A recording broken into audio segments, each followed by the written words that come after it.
Donc, et remercier tous ceux qui ont contribué à la réalisation et à l'organisation de cette formidable rencontre.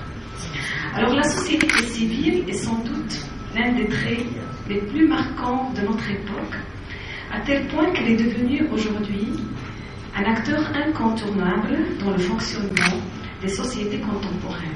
Cette nouvelle situation est le fruit du travail social que les organisations ont mené en matière des droits de l'homme, de préservation de l'environnement, de lutte contre la pauvreté, et j'en passe. Et plus généralement, c'est ce qu'on appelle l'humanitaire. En France, on préfère parler de solidarité internationale. Alors le Maroc, comme d'autres pays, le combat de la société civile se développe sur deux axes principaux: les libertés publiques et le développement socio-économique des populations aussi bien urbaines que rurales. Alors l'attitude des citoyens, les uns envers les autres, est primordiale. C'est ce que le président, M. Alami, a évoqué dans son intervention quand il a parlé des devoirs des citoyens. Donc, elle est très primordiale pour rendre supportable la vie en société, la politesse, le respect et la capacité de venir à l'aide à une personne en difficulté.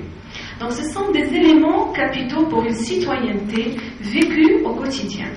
Et les manquements à ces règles élémentaires de vie en commun affaiblissent la notion de citoyenneté, d'où la nécessité d'une formation politique sérieuse des partis politiques, leur accompagnement et engagement pour mener à bien une telle entreprise physique et donner plus de rigueur et de vigueur aussi à l'engagement dans ce sens.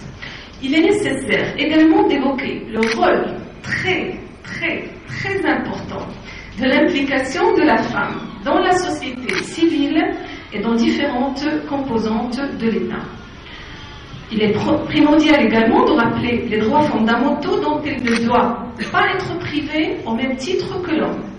Donc, il est temps d'œuvrer et continuer à la recherche des mécanismes innovants de solidarité afin de promouvoir le développement social.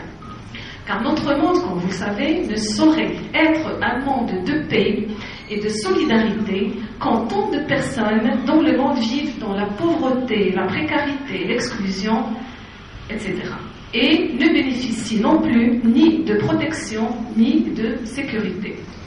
Donc la solidarité a pour potentiel d'unir la communauté nationale et internationale qui peuvent alors lutter contre le racisme, contre la pauvreté, contre le terrorisme, la dégradation de l'environnement, et que l'amélioration de la vie des populations du monde exige des différents États et acteurs qu'ils s'unissent dans des actions solidaires.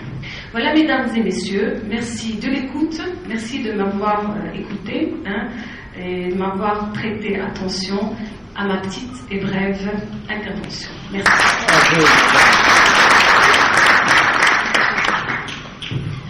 Nous vous remercions infiniment pour votre intervention. Et nous, la parole maintenant à Sandra.